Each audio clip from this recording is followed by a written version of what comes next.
రాష్ట్రంలో చికెన్ ధరలు భగ్గుమంటున్నాయి. యుద్ధ పరిస్థితులు, ఎండల కారణంగా చికెన్ ధరలు సామాన్యులకు అందనంత ఎత్తుకు దూసుకుపోతుంటే మరోవైపు కొంతమంది వ్యాపారులు ప్రజల జీవితాలతో చెలగాటమాడుతున్నారు.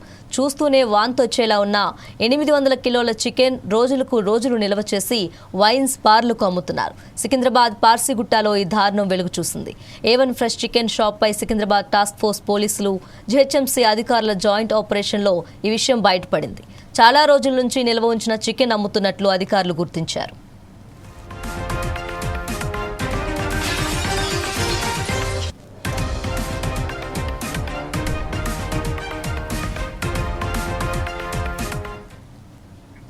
టాస్క్ ఫోర్స్ పోలీసులు 800 కిలోల చికెన్ స్వాధీనం చేసుకున్నారు.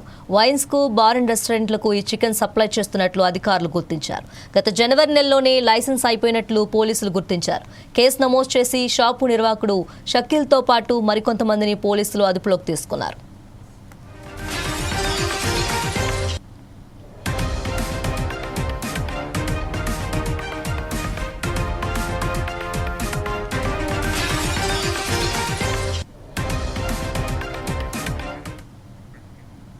రెండేళ్ల క్రితం 2024 అక్టోబర్లో కూడా హైదరాబాద్లోని బేగంపేట్ ప్రకాష్ నగర్లో 7 క్వింటాల కుళ్లిన చికెన్ను అధికారులు స్వాధీనం చేసుకున్నారు.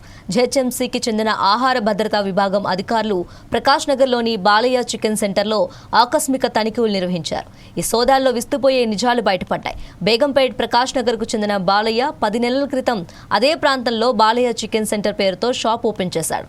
కోడి కాళ్ళు, తల, ఇతర భాగాలను సేకరించి తన షాప్లోని ఫ్రిడ్జ్లో భద్రపరుస్తున్నాడు.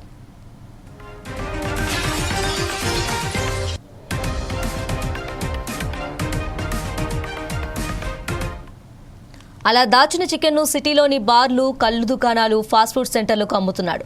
నెల రోజుల క్రితం సేకరించి దాచిపెట్టిన చికెన్ ఎముకలు, తల, ఇతర భాగాలను అధికారులు స్వాధీనం చేసుకున్నారు. అదంతా కుళ్ళిపోయిన స్థితిలో కనిపించింది.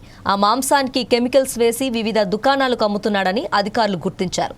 కుళ్ళిపోయిన చికెన్ విక్రయిస్తూ ప్రజల ప్రాణాలతో చెలగాటమాడుతున్నట్లు గుర్తించి వెంటనే ఈ షాప్ను సీజ్ చేశారు.